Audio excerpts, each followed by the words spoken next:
I never expected to get cancer at 21, but I did.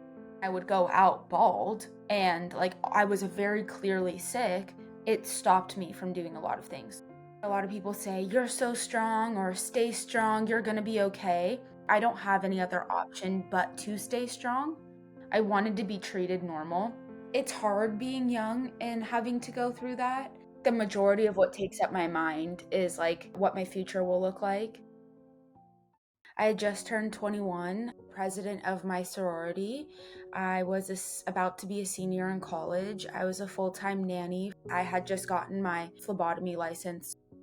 Looking back now, I think that my symptoms had started in 2020. I had gotten sick in June of 2020, and it lasted almost a full year.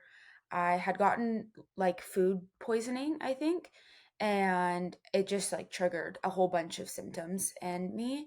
I had lost at one point 50 pounds without even trying, and my doctors kept telling me, "Oh, like this is normal for you. Just keep the weight off and your symptoms will go away. And you're 18, but you have chronic acid reflux." I remember being like, that's not normal.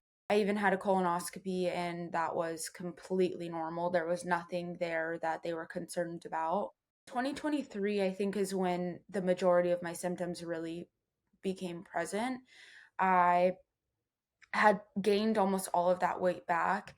And I remember buying jeans in July, and by August, I didn't fit into them anymore. And so that was a really big sign to me that something was wrong. I was bloated 24/7. I would eat 3 bites of a meal and I would be completely full. There was no part of me that wanted to be eating anymore. I was also had chronic acid reflux and heartburn. Kept having like a higher urinary frequency. When I did go to the bathroom, I would have shooting pain up my hips. And so that was really weird to me. I thought, "Oh, maybe I have a UTI." Then another symptom was I had extreme abdominal pain. I remember specifically one night laying down. I think like my boyfriend had pressed my stomach or something. I don't really remember. And I like jolted up in pain. They all came together at one time within a 2-week period. I wasn't paying attention to them because in 2021, I was diagnosed with an autoimmune disorder, Behçet's disease, that has a lot of GI problems that I thought it was my autoimmune disorder and not anything else. I went to urgent care. She sent me for an abdominal ultrasound and then a pelvic ultrasound. I was originally supposed to get that done like a full week after the appointment, but that Saturday, so I went to urgent care, I think on a Wednesday or a Thursday, and that Saturday was still having these symptoms. So my boyfriend was like, "No, we're going to urgent care again, and you're going to get imaging done today. I like, you can't wait." And I'm really grateful he did that because um, I was able to get my abdominal ultrasound and the pelvic or transvaginal ultrasound that same day. And I was told that my results would be back in a week. I went over to my friend's house, and by the time I arrived at my friend's house, my results were back. And I was like, "Okay, this is not good. They either found something really bad or it's seriously nothing." I looked at it walking into my friend's house, and found on the scan at that time it was an 8.5 centimeter cyst on my left ovary and a 6 centimeter cyst on my right ovary. I was just freaking out, and my friends were like, "It's okay, like cysts happen all the time." They started naming friends of ours that have ovarian cysts, and so I was like, "Okay, like maybe," but it says that they found a nodule on my kidney, and I just started freaking out. So, and at the bottom it said, "Please refer to a gynecologist." The gynecologist said, "We're going to have to do a C-section style removal of the cysts because they're really large." And then he did a few tumor markers. He said, "I don't think it's cancer, but I would like to loop oncology onto your case because your cysts are so large, I would like to have a surgeon at the surgery so that if anything is cancer, they can take over. And I remember like that did freak me out, but I was more concerned at the fact that I was going to be missing the first week of school than I was that it could be cancer. I got the CT scan done. Doctor was like, okay, good news. It doesn't look like it's cancer. There's like, it can't see any other tumors or anything like that. But your cyst on your left ovary is 13 centimeters, and the one on your right ovary is 8.5 centimeters. That was cause of concern. My CA 125 came back at 147, which the normal range is 35 and below. So they were like, this is also concerning.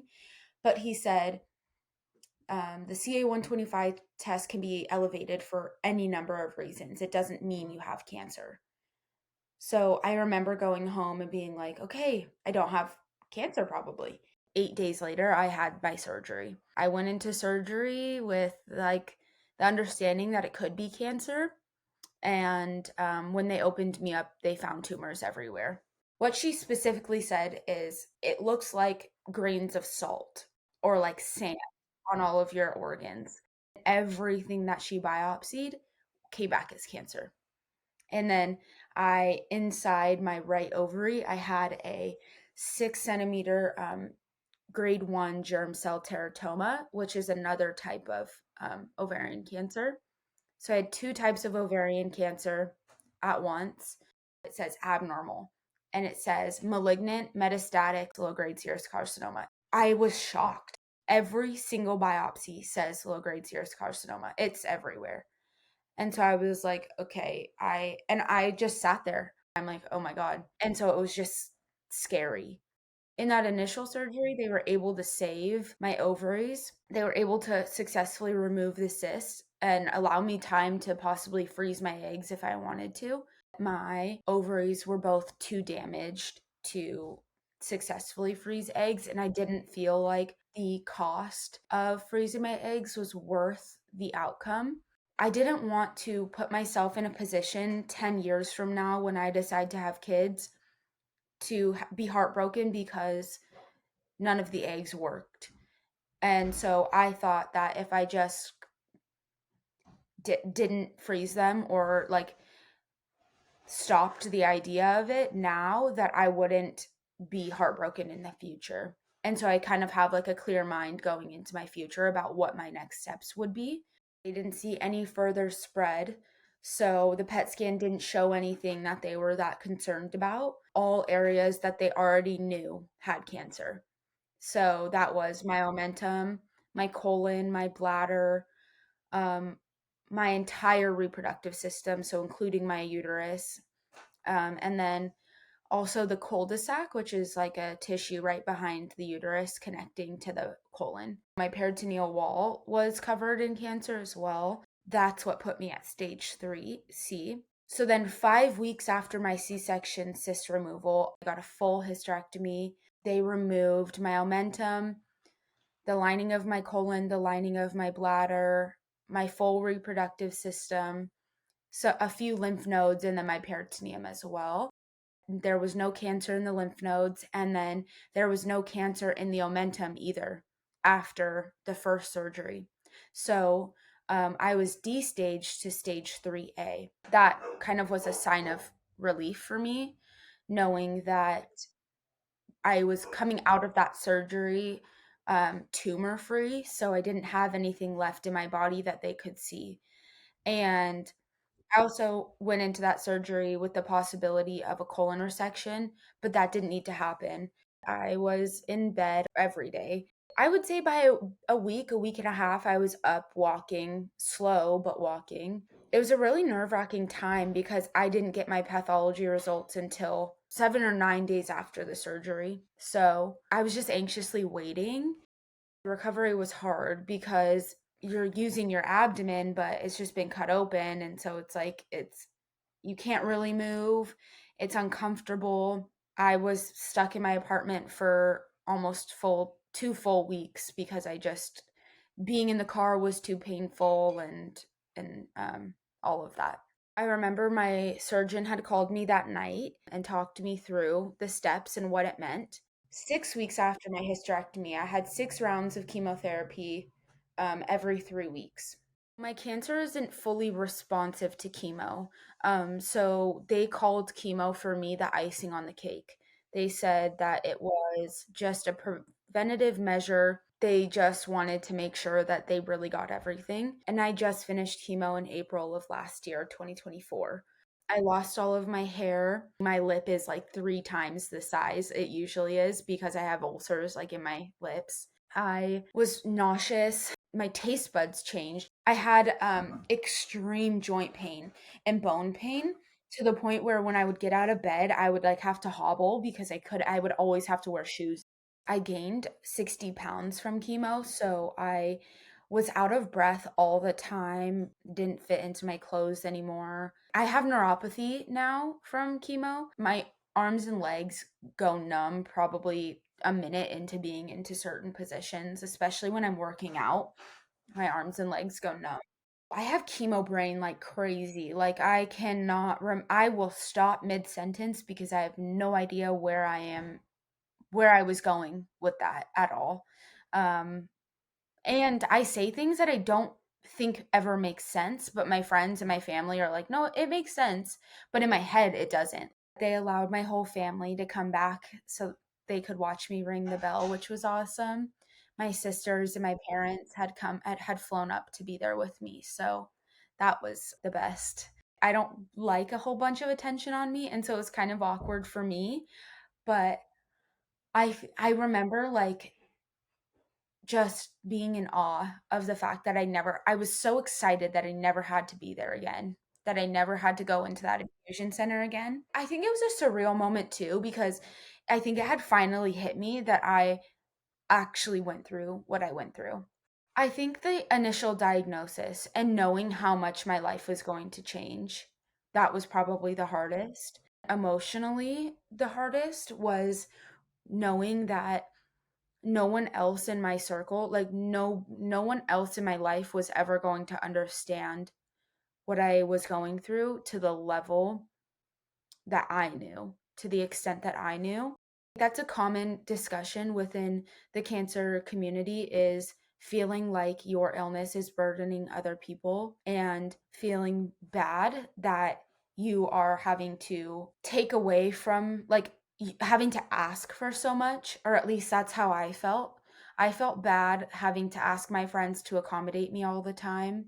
And so I didn't share a lot of of truly what I was going through because I didn't want to take away from their senior year of college.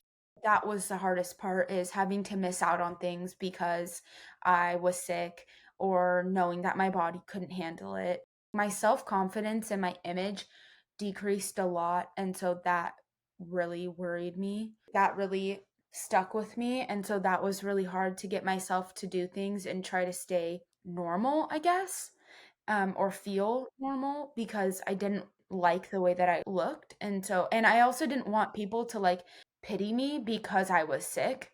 I wanted to be treated normal. When I would go out bald and like I was very clearly sick, I didn't want to be treated differently. And so it stopped me from doing a lot of things.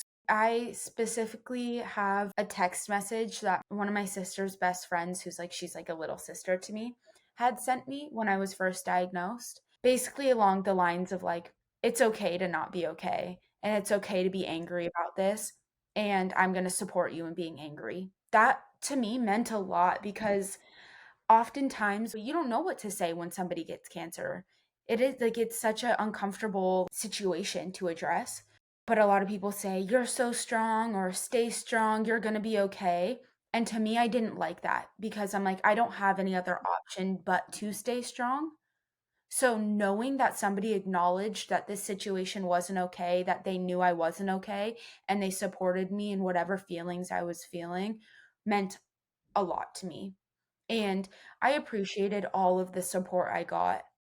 There's no other word to describe it, but it just sucks. And I think if you acknowledge that to the person that you are trying to care for, and say, I'm here, I support you. This situation sucks. I wish it wasn't happening, but I am here for you. I'm thinking of you and I love you. Like that goes so far. When you're going through cancer, you don't want to ask for help. And so little things like my friends would go to Costco and they would pick up things for me. They would get groceries for me that they knew I wanted.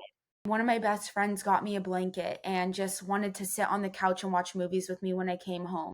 Not having to tell anybody what I needed or wanted was really awesome. My younger sister's sorority sent me flowers and a basket of like skincare stuff and heating pads, like just stuff to take care of me during chemo. I just had a huge support system that I was really grateful for. I'm on a maintenance drug called exemestane. It's a hormone blocker. I'm pretty fatigued a lot of the time. I could lay in bed all day if I wanted to. I'm slowly getting back to how I was before cancer. My body physically, a physical ability, and then also just my personality, I think is getting back there. It has changed the way that I view things. It has changed what I like. It's more so mentally the ways that this has affected me. It's really hard for me to hear the conversation of getting pregnant. That's really hard for me. I have multiple people in my life who are pregnant or who had just had babies, and I'm so excited for them. Like it brings me so much happiness. But yeah, it is hard for me to hear that conversation. When I don't want to do things that I used to love doing, I get really down on myself and I feel really guilty that I don't want to do those things anymore. I love my scars. I think it's a sign of what I've been through, and I have no shame in them at all. I love talking about my story. I love bringing awareness and getting people to listen to their bodies. That's something I really care about. But it does still affect me emotionally, and I still get mad about it at times. I still go back to Portland to see my doctor, and it hits me every time I go back. Like it's like a wave. Like it just still bothers me.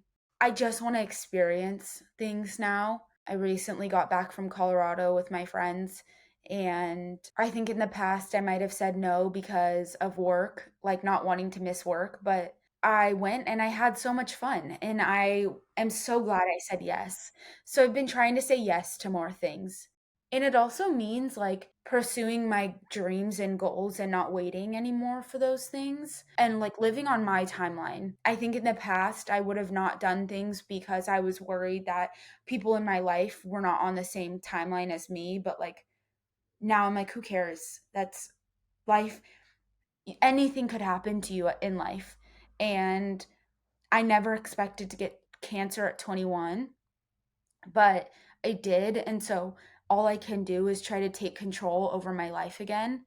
And that means pursuing my dreams. Like I want to go to nursing school and I'm doing everything in my power to get there. I also speak with survivors teaching students through the Ovarian Cancer Research Alliance, and that's really important to me. Getting people to hear my story is really important because you don't hear that a 21-year-old gets diagnosed with a rare ovarian cancer very often. When you're young with cancer, especially ovarian cancer, majority of the people I meet are in their 50s, 60s, even their 40s. They've already had kids. They've already had all of the life experiences that I won't have. And so that's really hard on me, but I wanted to put out a message for people. When I was going through cancer, all I wanted was for people to treat me normal and to treat me like I was still their friend, still their sister, still their daughter. Even though you're young with cancer, doesn't mean you stop being all of the things that you were before cancer.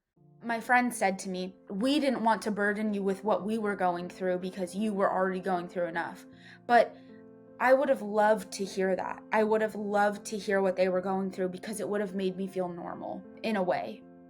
Treating those people in your life with a sense of normalcy is important. And I think that's the biggest thing for me is seeing me as still Julia. Even though I have cancer, I'm still Julia.